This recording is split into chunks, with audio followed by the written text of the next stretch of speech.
Okay, there we go. Okay. Hey, welcome everybody. And I am so glad you're here today. I'm really excited about this. I know that there's lots to learn, and I'm looking forward to it. My name is Nancy Becker, and I am the founder and president of Invisible Warriors, which is, and that's warrior. My accent always comes up saying it's lawyers, and I'm not a lawyer.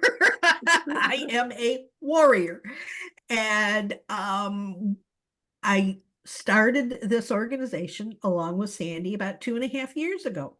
We support women with ongoing chronic and autoimmune invisible illnesses, things that you don't really see, which makes our lives more difficult because people look at us and say, you don't look like there's anything wrong with you. So it's really difficult for us when we go around and say, hey, we have these illnesses and we need to be treated with respect and dignity and help us to figure out what's going on. And so we dedicate our efforts to helping these women.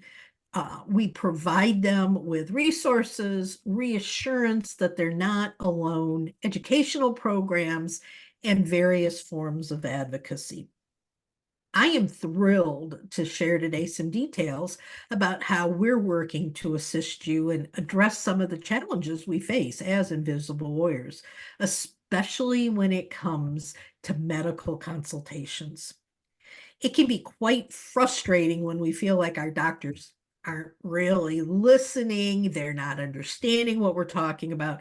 And I completely understand this frustration because I've been going through it for the last 10 years with over 3,000 medical events with doctors and other medical practitioners. And so I have my fair share of conversations with these people who don't seem to grasp what's going on. Today, we're going to be talking for the next 20 minutes, with Dr. Ann Hester. She's the creator of patientworld.net, on-demand health and wellness courses. She is a health coach, a speaker, the author of the book Patient Empowerment 101, More Than a Book, It's an Adventure. As well, she is also a podcast host and syndicated columnist. That's really a lot. I give you a lot of credit for being able to do all of that. I pray a lot. I hear that too. She is set to discuss various strategies on how we can collaborate with our physicians in order to achieve improved health outcomes and to feel valued and cared for. She's going to be exploring 4 or 5 different topics that we can use and approaches that we can adopt. I believe it's going to be an engaging 20-minute talk. Then following her discussion, we'll have a question and answer session. And if you're comfortable with it, we will also provide some information about the Invisible Warriors Club and how you can actively participate in it. So everyone, get comfortable, grab a drink if you don't have one, settle back, and get ready for an intriguing discussion. With that, Dr. Hester, welcome. Thank you so much. I really appreciate you having me. And hello, ladies. I'm excited to be here. So I am a board-certified internal medicine doctor, and I practiced for almost 3 decades before pivoting, and now I do administrative type work.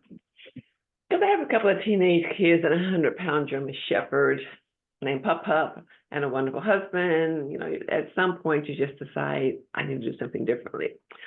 But I'm thrilled to be here to talk to you about things you can do differently to empower yourself. So she mentioned the book, Patient Empowerment 101, More Than a Book, It's an Adventure. A lot of the stuff started there. I once asked a patient a yes or no question. And I let her talk. It took her 10 minutes to answer the question because she had to think, well, and then this happened and this happened. We're looking at a potential shortfall of 124,000 doctors in 10 years. And if you account for the currently unmet needs of those in rural America and certain urban areas, we're looking at up to 180,400 doctors in 10 years. Just imagine how much time you're actually going to have face-to-face with your doctor. So it is vital for people to understand how to utilize their time. And just like you've heard of the elevator speeches that marketers and other people use, you as a patient, and we're all patients at some point, can learn how to draft an elevator speech. Up until, I believe, the beginning of last year, the Centers for Medicare and Medicaid Services mandated that doctors document some combination of 8 elements in what we call the HPI, the history of present illness. Basically, that means, why did you go to the doctor that day? And if they coded for a high level to get more money, and they could not substantiate the significance by having enough of these bullet points, they could be charged with insurance fraud. You don't want to do that. It wasn't just about money. These 8 bullet points also help a doctor rule out potential diagnoses. For instance, if a person says, I'm having chest pain, it's like somebody taking a toothpick and poking me on the upper right chest. Doctor's not going to be worried about your heart. So those are the sorts of things that we're going to go over that will help you understand how to craft the elevator speech. So there are 8 things, and you can certainly write them down. What is realistic for me is I'm not that good at remembering 8 things. And so I say create your mnemonic. So I pretended that I am in marketing and I'm in Ohio. I love the Cleveland Cavaliers. So I took the first letter of each word and I created a mnemonic, CCL Stadium.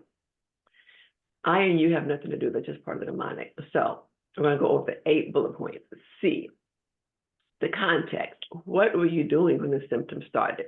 If you go to the doctor and you say, doctor, I have excruciating back pain, and it happened after I lifted a heavy sofa, the doctor's not going to be ordering all these tests to look for a spinal tumor. You just told him this happened in the context of lifting.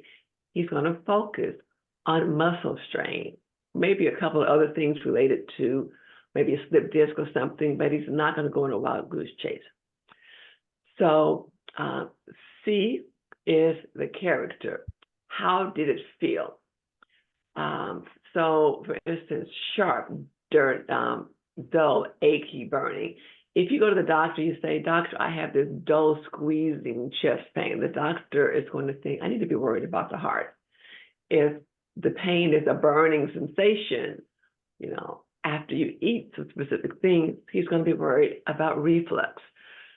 So the context and character are important. L, location. When you go to the doctor, you say, I have belly pain. The doctor's thinking, okay, I don't know what that means. There are a lot of organs there. So if you say, I have pain in the upper right abdomen below my rib cage, he's thinking, okay, gallbladder, liver, part of the pancreas is there, some of the intestines. If you go far enough back, the kidney is up there. If you say left lower abdomen for a woman, okay, you have the ovary, fallopian tubes, could be the bladder, pain radiating over there, the intestines. So be specific. The location is very important. Same way with the headache. If you say, I have had a headache on my right temple, then there's actually a condition, inflammation of the artery in the temple. He's going to push there and see that he needs to worry about that. It could just be muscle strain, but be as specific as possible. So we have CCLS, severity, scale of 1 to 10, 10 being childbirth, excruciating, oh my gosh. 1 being, it's there, but it's no big deal. Be as specific as you can. I saw a patient in the hospital once. I said, so what's your pain level? He's texting, watching TV. Oh, it's a 10 over 10. I'm saying, okay, you won't be getting an IV pain medicine. He just did not get the fact that if you say 10 over 10 to a doctor and you're not like writhing on the floor in pain, the doctor's not taking you seriously. You're talking and that red flag is going off, maybe pain-seeking behavior, whatever the case may be, but the doctor knows that you are not in tune with what's going on. And so you lose points as far as his respect and pulling everything together. You want to walk in and feel respected. The doctor needs to sit up and take notice. And then, so we have CCLST, timing. Each time it occurs, how long does it last? Seconds, minutes, hours. When I walk down the street, after a couple of blocks, I have, chest pain that lasts 20, 30 seconds. Associated signs and symptoms. What else happens? I have nausea and vomiting with the belly pain. I have diarrhea with the abdominal pain. Associated signs and symptoms. D, duration. How long have you endured it? I've had belly pain for 3 weeks. I have endured it for 3 weeks. Again, I and you have nothing to do. Part of the mnemonic. M, modifying factor. So it makes it better, what makes it worse. I have a severe headache, and when I lie in a dark room and it's quiet, the headache goes away. You've told the doctor a lot. The doctor's not going to be ordering an MRI for that. So again, CCL stadium, but certainly create your own mnemonic. I shared this with a lady. A couple of weeks later, she went to the ER. She had it in her phone. She pulled it out. She went through her history very quickly. The doctor diagnosed her quickly, treated her. She went home. But after she finished talking, he looked at her. He said, "Are you in the medical field? I've never had anybody speak to me that way." That's what you want. You want the doctor to look at you as someone who not only is extremely credible, but you know what's going on, and you will be a partner in your healthcare. By giving a doctor that sort of presentation, he's already started throwing out things here and there. It's not this, it's not this, it's not this, which means you have a streamlined approach, fewer tests, fewer procedures, less exposure to radiation that in excess can cause cancer, less exposure to dyes for the CAT scan that can cause kidney failure, less of everything, fewer unnecessary tests, procedures, prescriptions that cost money, don't work, and cause side effects.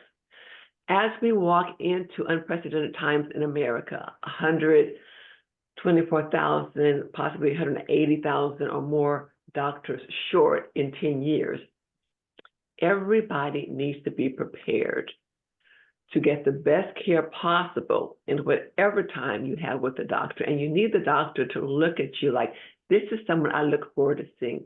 She's going to help me figure out what's going on with her in a quick, cost-effective manner. That means I can feel good about taking care of her, that I did a good job, and get on to my next patient who may need more time.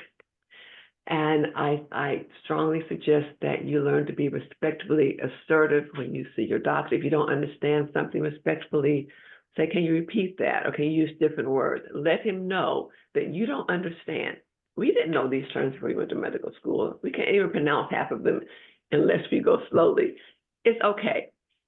But if you don't let him know that you don't know, you're going to walk out, you're going to have questions, you're going to end up calling back, possibly suffering longer, waiting for a return phone call, and it can just go on and on and on. So when you walk out the door, have your questions answered, pardon me, and if it's not clear, you want to speak with this nurse or whatever else the case may be, ask, do you have any literature?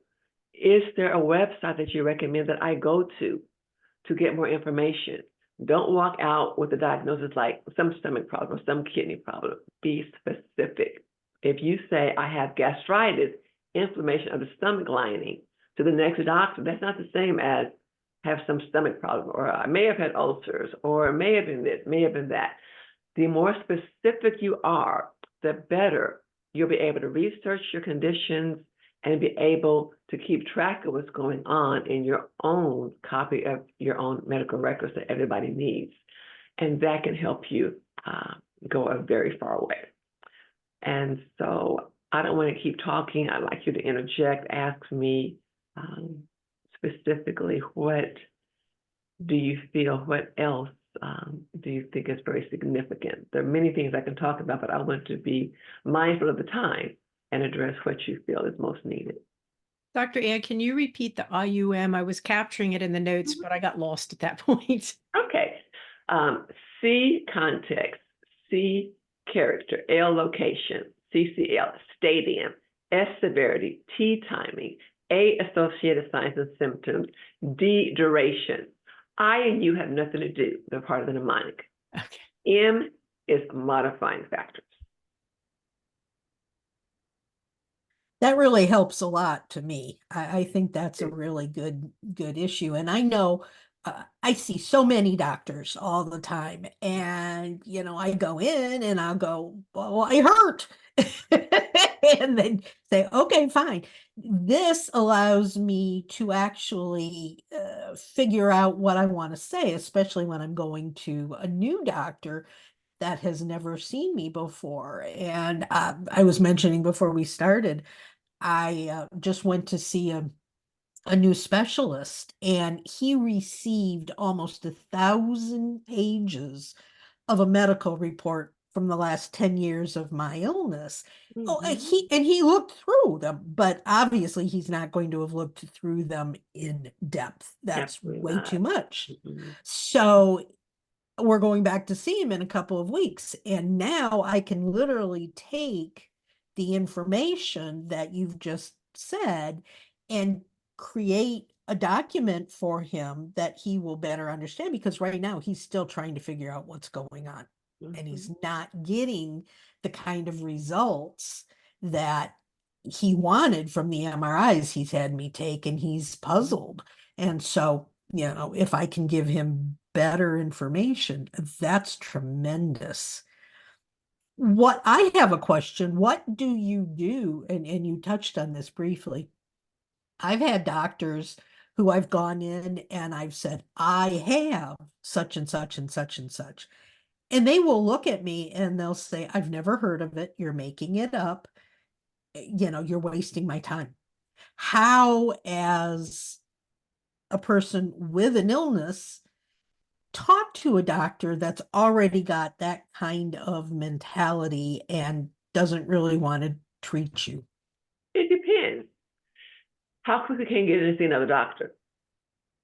That kind of doctor is not worth seeing. So unless this is like the best doctor in North America for something, and that's why you're seeing that doctor, the first thing is you need to make plans to see another doctor. But during that visit, respectfully explain, this is the diagnosis, and it means this, and so be able to explain things. And when I mentioned earlier about having your own personal copy of health records, if you know the diagnosis and not some belly pain, I have gastritis, and you have all these things written down.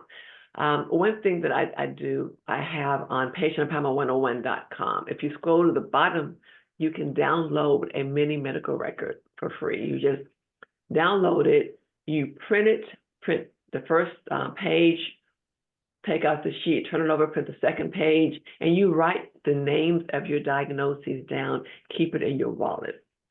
And so you can present things like that to the ER, to any doctor. These are the diagnoses. You want to have your own personal, more extensive copies. X diagnosis was diagnosed in this year by this doctor with these tests, and have a copy of the test results. And so by having a specific list, you're going to gain credibility if you know exactly what's going on. The doctor will say, oh, she has this. These are real diagnoses. I'm not familiar with this. So whatever you can do to raise that bar in your doctor's mind, that can be profound. And when you go in, and you go in respectively assertive, you know what you're talking about, you know what's going on, you're going to get better care. Unfortunately, women are often considered to be hysterical. It's all in their head. It goes on and on worldwide. And this is not just America. The World Health Organization considers gender bias to be like a global health crisis. We just are not taken as seriously as our male counterparts. And we're not going to change that overnight, but what we can change is how we deal with it, how we come across, how we go in head up high, respectfully, toe-to-toe with the doctor, and you obviously know what you're talking about. That will help you go a lot further than going in being really bashful, just going on and on and on about your history. Doctors don't want to hear that. Be specific, those 8 bullet points. If the doctor says what's going on, you can give that 1-minute elevator speech quickly, going through these bullet points. You can prepare in advance before you walk in. Or if he wants to take the bull by the horn, he starts asking questions. You will have thought about these things. So you can say, if he asks how long it's been going on, you don't say, well, I think Uncle Joe was in town, we drove to the airport, it must have been too. That is typically how people pull it together because they don't know in advance the things that are important to the doctor. So think about these 8 elements every time you become sick. So when you get in to see the doctor, when they ask a question, you can answer it. You won't be able to answer every single thing, but you will have the skeleton of what's going to be very important to physicians. Heather? Yes, thank you so much for all of this. Oh, my pleasure. So such great information. And it's also helpful, like when dealing with kids or your spouse or whatever, just to know the questions to ask. So that's huge. My question is, I'm very much a tech junkie and like I should say an app junkie. Is there an app that you would recommend that we should kind of, other than, I use, I have an iPhone, so I use the health app to keep all of my medicine and all of that in there so I can pull it up quickly. Is there a different one to track different things that might be going on, symptoms and that kind of There thing? are so many. I do not have a specific recommendation. If you can find one that's HIPAA compliant, yes. If you can find a portal. One thing, a lot of insurance companies give you a portal with your information as long as you're there. But you change insurance companies and you lose that. And so I would look at the reviews on the App Store, look to see if it's HIPAA compliant, go to the site, the sister site, see the ease of which you can upload information and so forth. Because if you can keep that over a period of time, that is great. You definitely need that. The problem is the reason that I also advocate for a personal physical copy is, what if the phone dies, or you drop it in the bathtub, or the server's down? You always want a backup. So all you really have to do is go to the store, get a 3-ring binder, get the little tabs.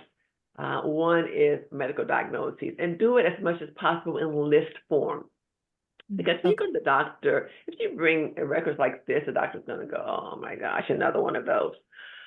So you want the doctor to be able to see very quickly what's important. And so just having like a mini medical record that you have all of the key things, your diagnoses, your doctor's names, your pharmacies, your medications, your drug allergies, your surgeries, your contact information for your emergency contact. If you have all of that on one sheet, you can pull it out, and that's the most important part. And as far as delving into details, this test was done at this facility in this year, and these are the specific details. Certainly, those things need to be there. But as I said, if we're looking at a shortage of over 100,000 doctors in the coming years, the doctor's not going to go through all of that. So people who are old enough to remember Dragnet, just the facts, Joe Variety, have both, have a quick look and also have the details. But you need to have your own, because you cannot rely on any company to stay in business. You go through all of this, you upload everything, they go bankrupt. What happens to all of your records if that's the only place you have them? Great point. Yeah, and I could verify that, Anne. I had a surgery done, and I think it was even within 5 years, I needed to, unfortunately, repeat surgery in the basic same general area. So I called that doctor's office to get the records for my new surgeon, and they said, "Oh, well, we got rid of those." They don't have to keep them. You don't have to tell me you're going to just ditch my records first, and then apparently not. So that was when I got smarter about, okay, now I've got a binder with everything in it, because your records can just randomly go away on you, and that you can't rely on your memory. You're right. And anytime you're hospitalized, get a copy of the discharge summary that has why you showed up, the tests that were done, the consultant's thoughts, and the major test results. It's only going to be a few typed pages. And so instead of having a hospital record this thick with every nursing note, get a copy of the discharge summary and keep that in your binder as well, because that's going to have the bottom line. What was the diagnosis? What tests were done? What did they find? What needs to be done after discharge? And also make sure if you're ever hospitalized that you know when you walk out, do I need any follow-up tests and procedures? Because sometimes electronics fail. Your doctor may not get the discharge summary that says, by the way, she has anemia. She needs to get repeat blood tests in X period of days. So you need to know if anything needs to be done after discharge. And I would assume you also would encourage advocates to be with patients. I had to go through this last year with Absolutely. my mother-in-law. She went into rehab after a serious hospitalization. And had I not been there, they were giving wrong medications. They were not monitoring her situation correctly. I was keeping a very close eye on what was going on. They weren't even testing the right things. It was incredible. All I could think of was all the patients in there who didn't have advocates watching out for them. That's huge. Actually, I devoted an entire chapter in my book to having an advocate. And a lot of people don't realize that a family member could be an advocate, but you can also hire advocates. Mm-hmm. There are nurse advocates. There's a whole field of advocates, because just imagine you go to the emergency room and nobody's with you. You go shopping, you fall and break a leg, you go to the emergency room, you get pain medicine, there's a shift change, and you're half zonked out, and the doctor comes and starts asking you questions. Yep. Yeah. What do you do? My dad, when he was still alive, was in his 90s and did not have a good memory for any of these things and didn't know the questions to ask. Right. And again, like the same time frame as Joe Friday, there used to be things called Cliff Notes that you could buy that would shorten the stories of books. Yeah. And we used to, both my husband and I used to go to the doctor with my dad, because otherwise we would get Cliff Notes and we wanted to make sure that everything was covered. He was in his 90s, and so we definitely were the advocates for him, because he would go, I don't know, and that's huge. I mean, even something as simple as your drug allergies. If you tell the doctor you're allergic to aspirin, a true aspirin allergy can kill you. But if the issue is really, it's just, gives mom an upset stomach and she's having a heart attack, yes, she's going to get the aspirin that can save her life. But I mean, things as simple as that, penicillin allergies. Yes, I'm allergic. That could save your life, a penicillin derivative. A yeast infection does not qualify as a true allergy. And so it's very important to not only have everything documented, but have an advocate who knows where to find your records. And, when you're in the hospital, first of all, you're losing sleep, because they're coming in at 4 or 5 in the morning, getting the blood work. The person next door is screaming. You've had pain medicine. And so you're not going to always remember the important points to tell your doctor. But mom, didn't you throw up blood last night? Oh, yeah, I forgot. It's so important. It's so important. And if you have somebody who will be with you 24/7, that would be ideal, because shifts change and all the information doesn't go from one shift to the next. So if you have any children, spouse, or anything, anybody who can be with you in the hospital. And if you cannot, look to get an advocate. You don't have a relative, you can hire, a patient advocate, a professional advocate who will be in touch with, the doctors, the nurses, and so forth, even address the insurance claims for you. So advocacy is extremely important. So as an advocate in the room, and I've done this twice now, they made me come in visiting hours. So I wasn't able to be there on an overnight. These are not minor children that I was caring for. These are parents. Is there a way to stand my ground with a hospital and say, no, I'm not leaving. I'm not a visitor. I'm advocating and monitoring the situation. I mean, do hospitals allow that? I think different hospitals have different policies. I have a family member who just passed a few weeks ago, and her children were there around the clock. They would, the one would come, spend all day there, and then the other would come and spend the night. Somebody was always in the room at multiple hospitals. So I don't know if different hospitals, I mean, if they have this strict policy. Sometimes the hospital, we've even, when I was a hospitalist, contacted the C-suite, people who wanted to like spend the night. There are definitely exceptions, particularly in terminal situations, but I would just check with the doctor to see what steps need to be taken to be given special permission, or why do you need that special permission to be with a relative. And even if they say no, make sure that the relative has the phone, the device at bedside, and when the doctor rounds, ask to speak with the doctor. Can you go over this with me about mom? Can you tell me the test results for the day? What is next? What new tests and procedures are ordered? What new medication is being ordered? When do you suspect that she will be able to go home? Can she go home, or would she likely go to rehab? So even if you're not physically there, if you get in good with the nurses, call the nurse and, this is so and such's daughter, I'm calling to check on mom. How are you doing today? Have a good relationship with the nurses. Even have a good relationship with the techs at the bedside. Mhm. And they're happy to see you. And so certainly kindness definitely goes a long way. Bringing donuts helps. We No, always use- absolutely. My family members brought donuts and donuts to the ICU. Yeah, Always, it yeah. doesn't hurt. No. Addie, you had a question. Would you like to ask? Just something I'd like to add slash ask for advice on, because I'm kind of dealing with a time sensitive situation in my medical area right now. So long story short, I have a surgical implant that runs on a battery that has to do with medication, and it has to be replaced about every year or so, because the battery goes dead, and if I don't get it replaced, the consequences can be catastrophic, because it's, again, controlled substance medication. And long story short, my specialist that used to handle it for me retired, and he retired quite suddenly because the system he worked for treated him like garbage, and he got sick of it. Well, the system that inherited us, they are not very nice. Period. Like just yesterday, I've been trying to get my records transferred from my old place to this new place for weeks.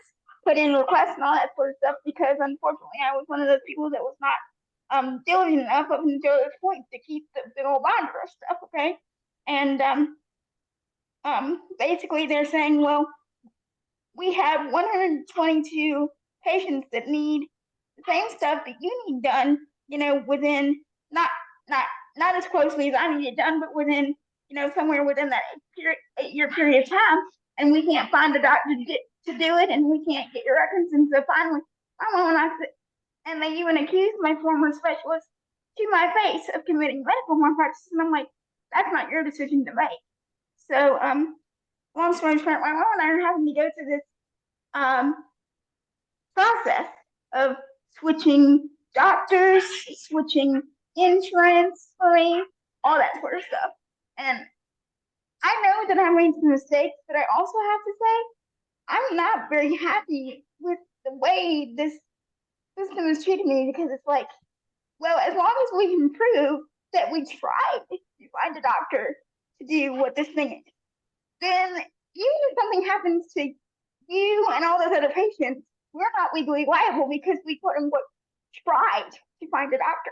And I know for a fact that I still got to find the specific doctor's names, but I know for a fact there are programs. I'm in Alabama.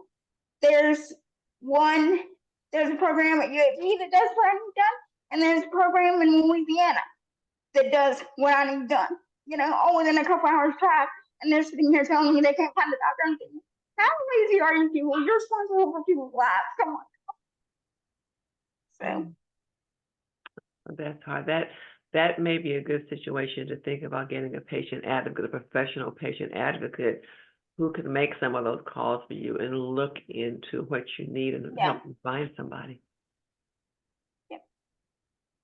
Because right now I'm having to basically do the research myself, and the lady that's getting paid to do what I'm having to do at the center that got my case is complaining that these cases were dumped on her, and I'm like, he was hired. It was his right to retire. You have no right to complain. You're getting paid to do a 40-hour work job. So, if you're having issues that, we're not in my business, talk to your boss about it, but don't complain to the patient. Probably TMI. And, again, as far if you had a professional advocate, a nurse advocate, then I think that could also help. Once they know that you have somebody behind you who is pushing, and I think that based on their caseload and everything else, that could be significant. But more importantly, finding you the correct care, the care that you need. Right. Because it's difficult if you're not in the medical field. A nurse would be better equipped to make the calls, do the research, find out what's going on, see what you need. And so I would really consider just Google nurse advocate near me, patient advocates near me. And actually, not everybody is has to be really physically there, because they can do some things remotely. They can work with you remotely. They can't go with you to the doctor's visits remotely, but just Google patient advocates near me and see what you come up with. Right. Thank you. I Heather. hope everything works out well for you. Yeah, I gotta have it done by January, and I pretty much know where I can go. It's just a matter of these people won't seem to. And the sad thing about it is they know it needs to be done, but they figure, well, they're not our problem. So. Okay, Heather, you had a question. Can you ask us that? Yeah. I know the answer to this question. Kind of. But I need to hear it. So I have many different types of migraines. I have a 24/7 migraine that I haven't been without pain in years. We can't find what's wrong, and I've kind of given up for the time being, and I just am in maintenance mode. So my question being, like right now, I'm at almost no pain. Like my eyes are fairly clear and that kind of thing. In 2 hours from now, because of the weather, I've been watching that today. It will probably be different. I know I need to track them, and I haven't been. Because I get them so much, I would constantly be writing things down. So should I think about it differently? Where you gave us this list of things to ask. Should I just ask those questions every time I get a more significant flare up and kind of keep track of it from there? In my house, we use a 1 to 5. And so like if I were to get, a 3 or 4 or 5 rating, then ask all of those questions every single time. Is there a specific, because there's at least 6 different types of migraines that I get. I don't know. Make yourself a chart and have the 8 key elements here, and maybe the date, perpendicular to it. And, you have a migraine, this date, and, time, and just, if it's not applicable, then just, put an X by it. But if you develop a chart, and over time, you can see, well, it seems like I get them in the mornings frequently, and associated signs and symptoms in the mornings are usually these things. But when I get them in the evening, the associated signs and symptoms for these things, the more data you have, the more information you have, the better, because you may be able to, a lot of people know about the migraine with the caffeine withdrawal headaches, but if you can associate the times, the severities, the signs and symptoms, all of those things, and there's a pattern, that definitely cannot hurt you. I'm not going to say it's going to make a huge difference, but the more data, and doctors are data driven, it's medicine is a science. It's an art, but it's a science too. And so the more data you can give the doctor, the better. It's not going to hurt. I like that. So a chart, you would do your and I already forgot it. CC Stadium. CCL. CCL. I forgot the L. CCL. CCL Cleveland Stadium. Cavaliers. There you go. There you go. If you can remember the Cleveland Cavaliers, CCL Stadium, the Cleveland Nice. Cavaliers Stadium. It's all in the I chat, believe I'm Heather. thinking. It's Yeah, all in I the have- chat to pick up. I've already saved it. Okay. Okay, great. Okay, so if I did that down the left side and then like Mhm. date and time, you said across the top. Okay, Mhm. I like that idea. All right, thank you. You're welcome. Heather, I want to circle back to the question you put in the chat too. Dr. Ann, she asked about the sections in the binder. If you could repeat what those sections would be. Okay, certainly. So you want to have your past history, your diagnoses. I would have the acute and chronic diagnoses. Chronic would be like diabetes. Acute, if you get bronchitis 4 times a year and each time is acute bronchitis, then that can also tell the doctor something. Why does she keep getting these infections? So an acute diagnoses list, chronic diagnoses, your surgeries and drug allergies, and be specific. Don't say I have a penicillin allergy. It's an intolerance if you have a yeast infection. We all do. So be specific. So if the doctor sees that, like, I'm not going to worry about it, give her the drug she needs, it can save her life. Your pharmacy and your doctor's name. Part of the medical chart is the social history. That just means how much you smoked, for how many years you smoked, alcohol, how much you drink. A lot of people don't realize, I break a leg, I go to the hospital, we take care of my leg, but I didn't tell them that I drink 4 glasses of wine a day and I go into alcohol withdrawal on the second day. So that is significant. So your medical history, drug allergies, a list of medications, why you take each medication and who prescribed it, and why you take it is important. You may take some drugs are used for more than one thing. A lot of drugs are used for more than one thing. Like gabapentin. So the doctor may look at something, oh, I have this condition. No, I have this condition. So don't just assume if you put the name of the drug down, the doctor knows the diagnosis. The others should say it's only used for this, so I know exactly why you're on that. Don't leave it up to chance. So be as specific as you can. So those would be the major things. You can just get like the tabs, and so you can set it up that way.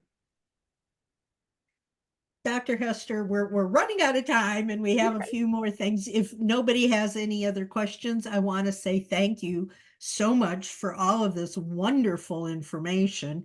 It's really been helpful, and we will have a copy of this that people can get afterwards if they're interested.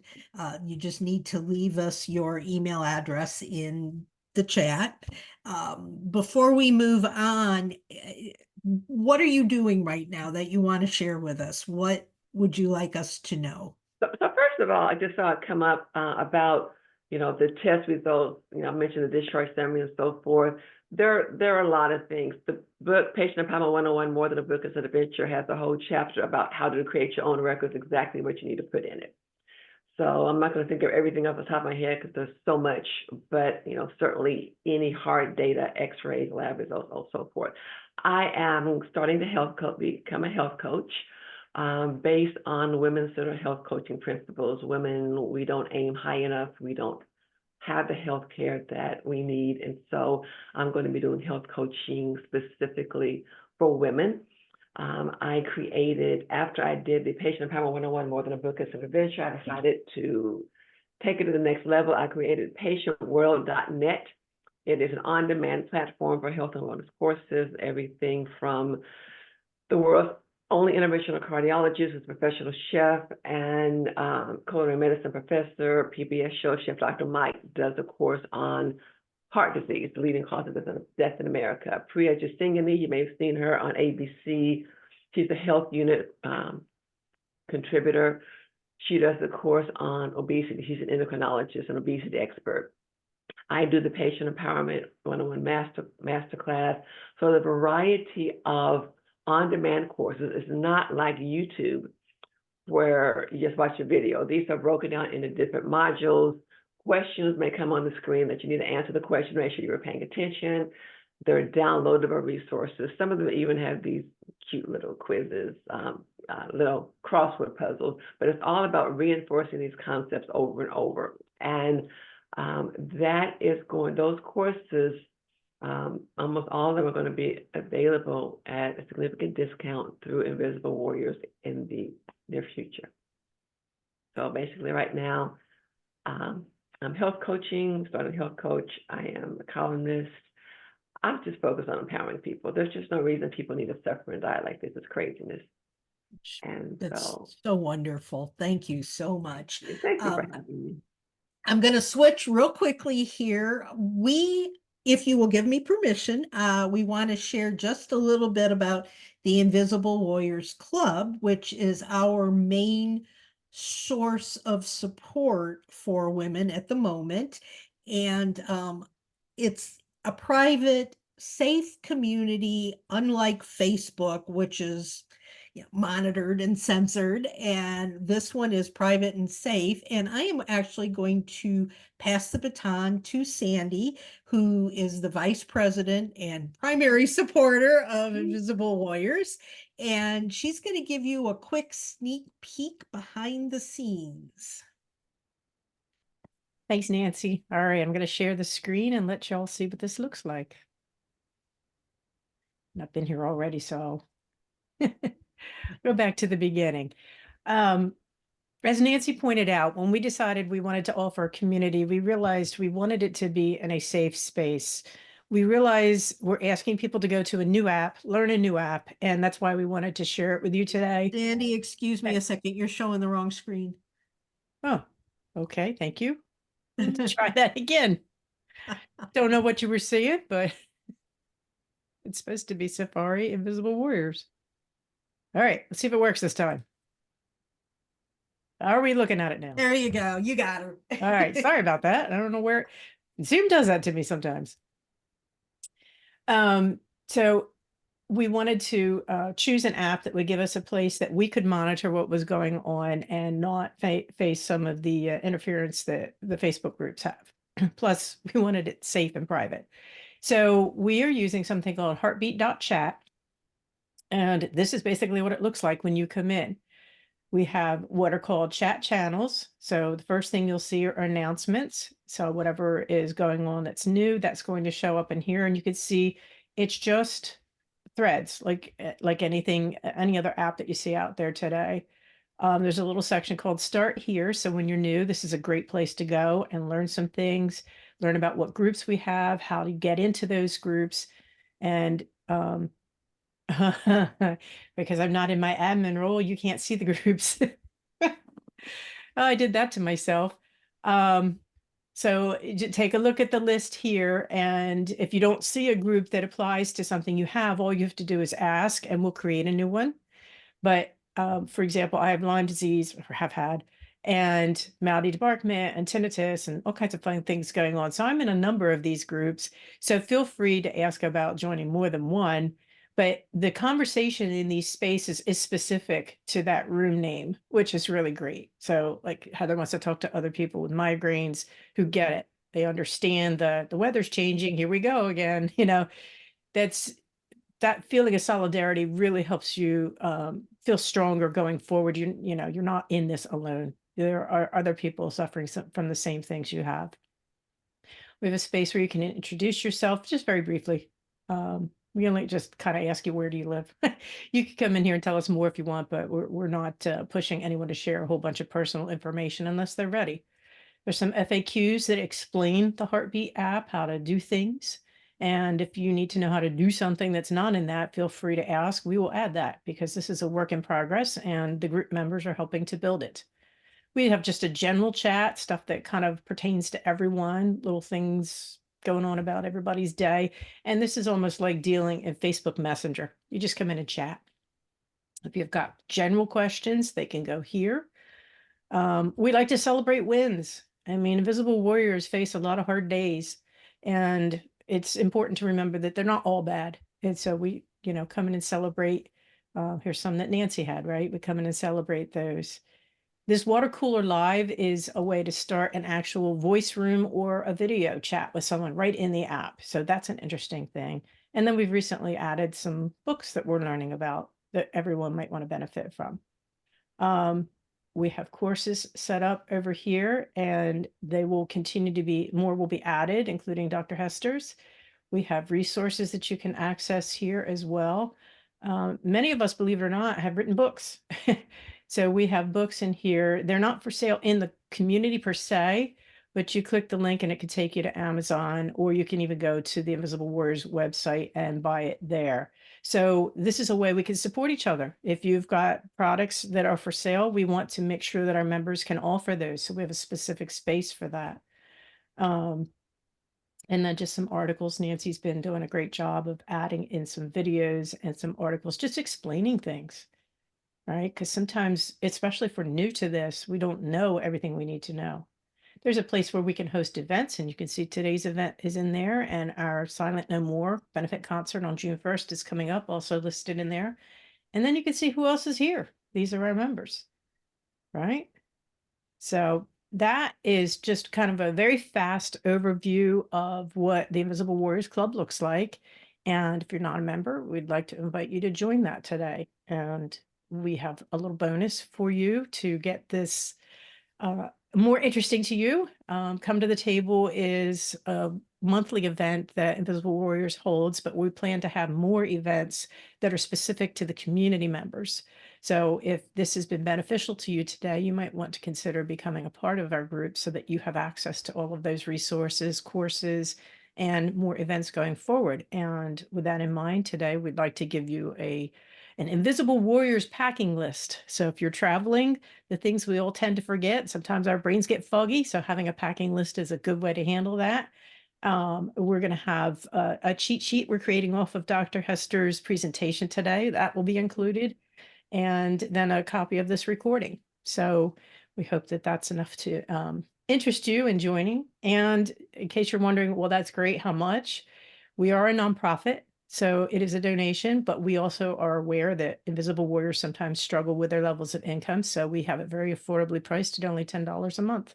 And it is a tax-deductible donation. So if all of that interests you, you can drop your email into the chat and we will send you more information and also send you those perks and instructions on how to get started with us. And we are right on time. I mean, I tell you, this was fantastic. Sandy is a taskmaster. She keeps me she keeps me watching my clock, and we came out right on top of the hour.